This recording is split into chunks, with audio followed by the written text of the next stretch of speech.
അതിന്റെ ചുമതല ഞാൻ ഏൽപ്പിക്കാൻ പോകുന്നത് രാജനെയാണ്. രാജനെയാണ് ചാർജ് ഏൽപ്പിക്കുന്നെങ്കിൽ പിന്നെ പ്രശ്നമില്ല. എന്നാലേ അതിന്റെ ബാക്കി കാര്യങ്ങൾ തുടങ്ങിക്കോ. ആ സ്ഥലം ഒന്ന് അളക്കണം, പിന്നെ കെട്ടിടത്തിന് സ്കെച്ചും പ്ലാനും തയ്യാറാക്കണം. ഭാഗീരഥി പറഞ്ഞപ്പോഴേ കാര്യങ്ങൾ അറിയുന്നത്. എന്റെ മോളെ ഞാൻ പൊന്നുപോലെ വളർത്തിയത്. അവക്ക് ഈ പൊന്നിന്റെ നിറം വന്നത് എങ്ങനെയാണെന്ന് അറിയാവോ? പെറ്റിട്ടത് മുതൽ ഞാൻ പൊന്നരച്ചു കൊടുത്തിട്ടാ. വെറും കഴുത്തുമായി അവിടുത്തെ അടുക്കളയിൽ കറങ്ങി പോകാൻ ഞാൻ സമ്മതിക്കില്ല. ഞാൻ എന്ത് ചെയ്യണമെന്നാ പറയുന്നത്? ആ ഉണക്ക തമ്പുരാട്ടിയുടെ കൂടെ എന്റെ മോൾ ഇനി അവിടെ പൊറുക്കണ്ട. നിങ്ങൾക്ക് ഞാൻ ശ്രീധരൻ എന്ന സ്ഥലമില്ലേ? അവിടെ ഞാനൊരു ഒന്നാന്തരം ബംഗ്ലാവ് പണിയിച്ചു തരാം. നിങ്ങൾ അങ്ങോട്ട് മാറ്. അത് ഉടനെ വേണോ? വേണം, ഉടനെ വേണം. അച്ഛനോടുകൂടി ഒന്ന് ചോദിച്ചിട്ട് പോരെ? എന്തിന്? അത് രാജേന്ദ്രൻ അച്ഛൻ തന്ന സ്ഥലമല്ലല്ലോ. എന്റെ മോക്ക് ഞാൻ ശ്രീധരൻ കൊടുത്ത സ്ഥലത്ത് എനിക്കിഷ്ടമുള്ളത് ഞാൻ ചെയ്യും. അതിനാരുടെ അനുവാദം നോക്കേണ്ട കാര്യമില്ല. നാളെ തന്നെ ആശാരി വിളിച്ചോണ്ട് പോയി വീടിന് സ്ഥാനം നിശ്ചയിക്കാം. 120/40 ആയിരിക്കണം ഗോഡൌണ്ട് വലിപ്പം. ദർശനം അങ്ങോട്ടല്ലേ? അതെ, റോഡ് സൈഡിലേക്ക് വേണ്ട ദർശനം. ഇവിടെ ഒരു കുറ്റിയടിക്ക്.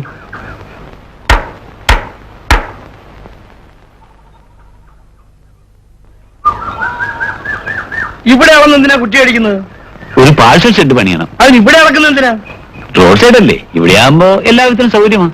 ഇത് എന്റെ മോക്ക് സ്ത്രീധനം കൊടുത്ത സ്ഥലമാണ്. ഇവിടെ ഒരു വീട് വെച്ച് രാജനെ അവളെയും കൂടി താമസിപ്പിക്കാൻ പോവുകയാണ്. ആശാരിപ്പണിക്കെയും പിടിച്ചോണ്ട് വന്നത് അതിനു വേണ്ടിയാണ്.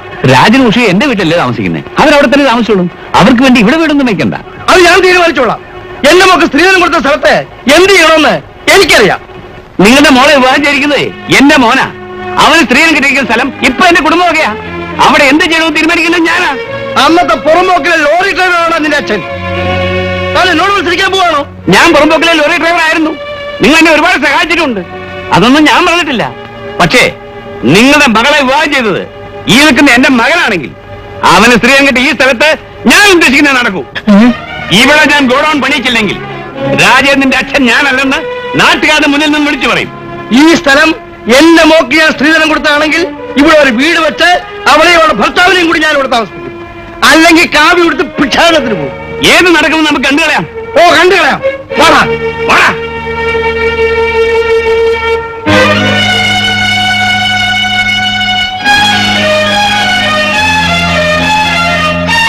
രാജാ, അയാൾ അച്ഛനെ ഇത്രയും തരം താഴ്ത്തി പറഞ്ഞിട്ടും നീ എന്താ ഒന്നും ഉണ്ടായിരുന്നത്? ചേട്ടൻ എന്താ ഒന്നും ഉണ്ടായിരുന്നത്? ഞാൻ മിണ്ടിക്കൂടാ. നിനക്ക് സ്ത്രീധനം കിട്ടിയ സ്ഥലത്തിൻ്റെതാണ് പ്രശ്നം. അതുകൊണ്ട് തന്നെ ഞാനും ഉണ്ടായിരുന്നത്. ശ്രീധരൻ എന്നാണ് സംസാരിച്ചത്. എടാ, നമ്മുടെ അച്ഛനും നിന്റെ ഭാര്യയുടെ അച്ഛൻ വെല്ലുവിളിച്ചപ്പം നിനക്കൊന്നും പറയാനില്ലായിരുന്നു. അദ്ദേഹം പറഞ്ഞ ന്യായമല്ലേ? മാൽ കൊടുത്ത സ്ഥലത്ത് വീട് വയ്ക്കാൻ അദ്ദേഹത്തിന് അവകാശമുണ്ട്. അച്ഛൻ പറഞ്ഞ മര്യാദ കേടാ. രാജാ, തെറ്റ് കണ്ട തെറ്റാണെന്ന് തന്നെ ഞാൻ പറയും. ഇക്കാര്യത്തിൽ അദ്ദേഹത്തിന്റെ ഭാഗത്താ.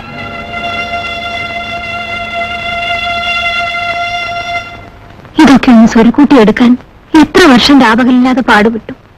ഇനിയെല്ലാം പിള്ളേരെ ഏൽപ്പിച്ചിട്ട് സ്വസ്ഥമായിരിക്കുന്നതിൽ എന്താ തെറ്റ്? പിള്ളേരെ ഏൽപ്പിക്കാനോ?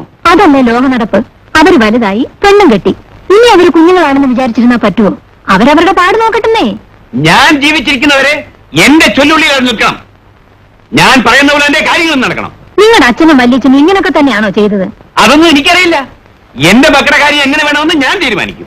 ഈ മർക്കടമുഷ്ടി കളഞ്ഞേച്ച് ഒന്നും അവർക്ക് പങ്കിട്ടുകൊട്. ഉഷയുടെ അച്ഛൻ അവൾക്ക് കൊടുത്ത സ്ഥലത്ത് അവർക്ക് ഇഷ്ടമുള്ളത് ചെയ്യട്ടെ. തെറ്റോ കുറ്റവോ കണ്ട ചൂണ്ടിക്കാണിക്കുകയോ തിരുത്തുകയോ ചെയ്തുകൊണ്ട് നിങ്ങൾ ഇവിടെ അടങ്ങിയില്ലേ? ഇക്കാര്യത്തിൽ ആരും എന്നെ ഉപദേശിക്കണ്ട. എന്റെ അഭിമാനം അഭിമാനം മണ്ണാങ്കട്ട. ഓടിയാത്ത്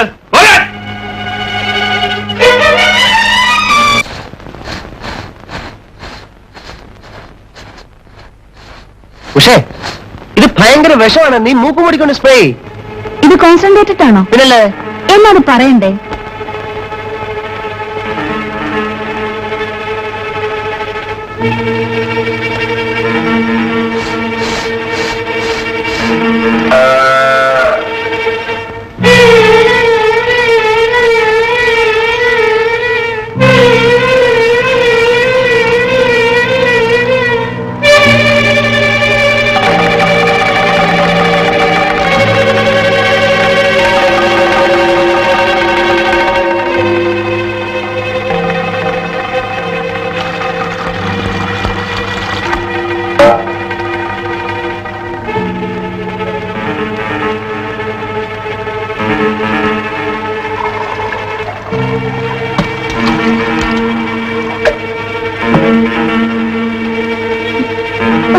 മോശം, ഇന്നും കയർ പൊട്ടിച്ചു പോയോ?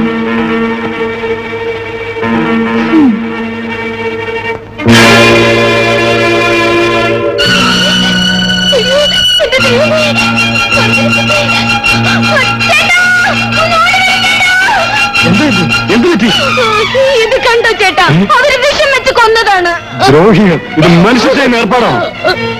ചെടിക്ക് തളിക്കാനെന്നും പറഞ്ഞ് അവര് വിഷം മാറ്റി ഇതിനായിരുന്നു.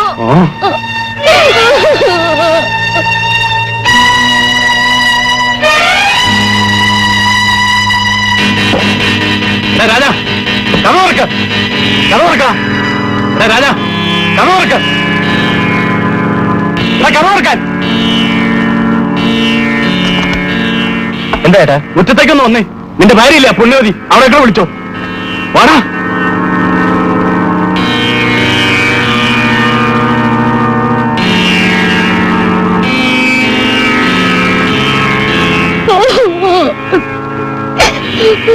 കാണാ തൃപ്തിയായില്ലേ? ഇനി നീ നിന്റെ ഭാര്യന്റെ അടുത്തോണ്ട് പോയി ചുട്ടു തന്നെ. എടുത്തോണ്ട് പോടി. എന്തിന്? നീ അവരും കൂടി ഇതിന് വിഷം കൊടുത്ത് കൊന്നതല്ലേ? കെട്ടിയിരുന്നിടത്തേ കൊണ്ട് കൊടുത്തോന്നല്ലോ, കയറ് പൊട്ടിച്ചു വന്ന് തിന്നതാ. വിഷമകത്തിയെന്നാ ചാകും. ധിക്കാരം പറഞ്ഞാൽ അടിച്ചിന്റെ ചെവിക്കുറ്റി തന്നെ ആയിരിക്കും. താൻ ഇവിടെ അടിക്കോ? എങ്കിലാന്ന് കേട്ട് ചാട്ടമൊക്കെ സ്വന്തം ഭാര്യ എടുത്തോ? ഇവിടുത്തെ വേണ്ട. എന്താ പറഞ്ഞത്? ഏതോ തന്റെ ഭാര്യയുടെ വീട്ടിൽ നിന്ന് കൊണ്ടുവന്ന ഉണക്കക്കടാവ് ചത്തപ്പം തനിക്ക് ചോദിച്ചു. ഇവളുടെ വീട്ടിൽ നിന്ന് കൊണ്ടുവന്ന റോസ് നശിപ്പിച്ചപ്പോ തന്റെ വായിൽ എന്തായിരുന്നു? തോയായിരുന്നോ? വിഷം തെളിച്ച കൊല്ലാൻ വേണ്ടി തന്നെ താൻ എന്ത് ചെയ്യും? എന്ത് ചെയ്യുന്നു? നിന്നെ ഞാൻ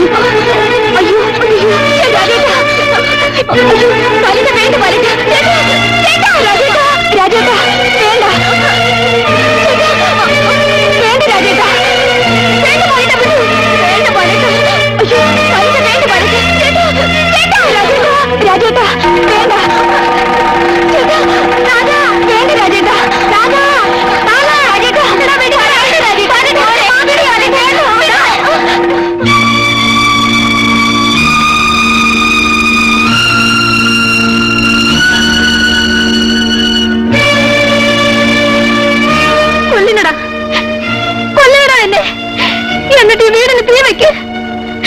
നശിക്കട്ടെ, എല്ലാം നശിക്കട്ടെ.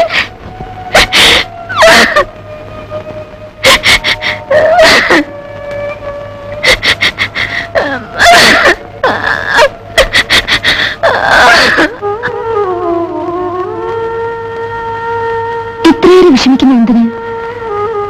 നമുക്കൊരു ചെറിയ വീട് വാടകയ്ക്കെടുത്ത് അങ്ങോട്ട് മാറാം. ഇവിടെ അവര് താമസിച്ചോട്ടെ.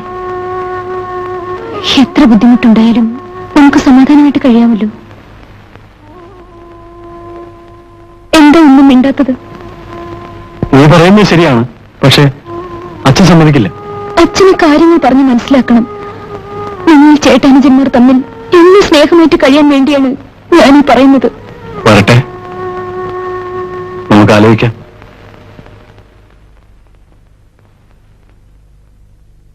നീ എവിടെ പോകുന്നു? ഇവളുടെ വീട്ടിൽ കൊണ്ടുവിടാൻ പോവാ. ഇവളുടെ വീടോ? ഇവളുടെ വീട് ഇതാണ്. ഇവിടെയാണ് അവളെ വിവാഹം ചെയ്ത് കൊണ്ടുവന്നത്. എല്ലാവരുടെയും ആട്ടും തൊട്ടും സഹിച്ചുകൊണ്ട് ഇവിടെ കഴിയാൻ എനിക്ക് വയ്യ. ഞാൻ എന്റെ വീട്ടിൽ പോകുന്നു. ഞങ്ങൾ രണ്ടുപേരും കൂടി അവിടെ കഴിഞ്ഞോളാം.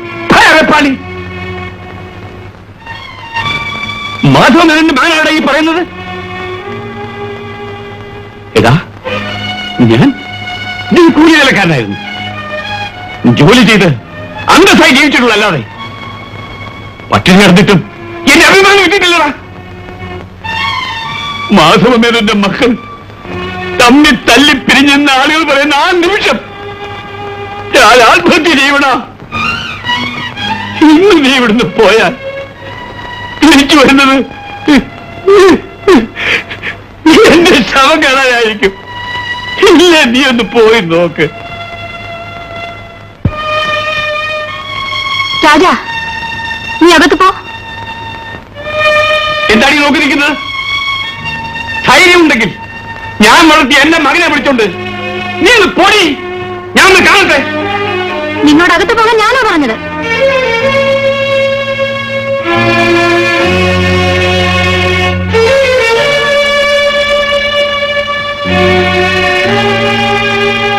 കേറി പോടി അകത്ത്.